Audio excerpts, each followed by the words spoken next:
Vor olmaq üçün nə etmək lazımdır? Mənə çox maraqlıdır. Yəni Bill Gates də kasıblara kömək eləyir də, onda o da vor sayılır. Nə etmək lazımdır? Yəni o adı almaq üçün. Vor gərək zonda ola.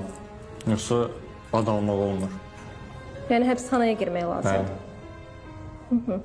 Həbsxanaya girmək üçün də yəqin ki bir cinayət törətmək lazımdır, düzdür? Bəli. Cinayət də nədir? Kimisi öldürməkdir və yaxud oğurluqdur. Yəni bu adı qazanmaq üçün birinci ya kimisi öldürmək lazımdır, həbsxanaya girmək lazımdır. Ondan sonra sizin o dediyiniz qayda, qanunlara riayət eləmək lazımdır. Sonra da o adı alırlar, elə də? Bəli. Aydındır. Mənə çox şey öyrətdiniz, çox sağ olun.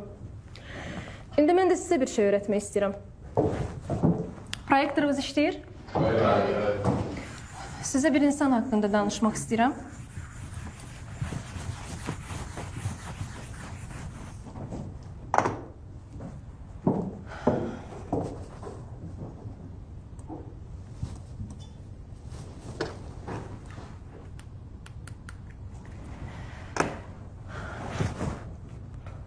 Bu şəkildə gördüyünüz oğlanın adı Natiqdir.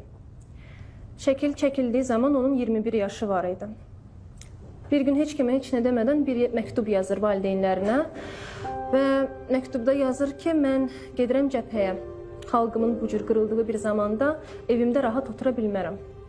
Bir gün əskər yoldaşları ilə bir yerdə döyüşdən qaydanda təəssüf ki, mühasirəyə düşürlər və bir kilsədə gizlənirlər. Əskər yoldaşları təəssüf ki, şəhid olurlar, amma o sağ qalmağı bacarır və düz 5 gün ərzində aç susuz öz postunu qoruyur. Bu zaman ermənilər də elə bilirlər ki, böyük bir ordu ilə savaşırlar. Xəbərləri yoxdur ki, orada sadəcə tək bir adam var.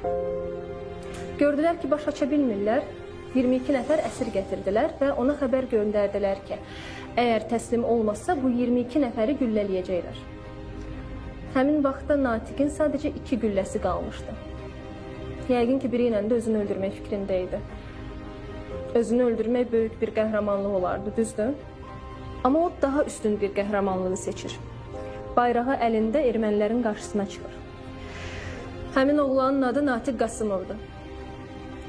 Bu şəkil də onun təslim olduğu anda çəkilib. Belə igidləri olan xalqın övladları əgər öz ideallarını, öz qəhrəmanlarını hansısa vorların arasında axtarırsa, mənim sizə başqa deyiləcək heç bir sözüm yoxdur. İndi özünüz oturun, yaxşı-yaxşı fikirləşin. Natiqin gözlərinin içinə baxın və ona deyin. Siz kimsiz?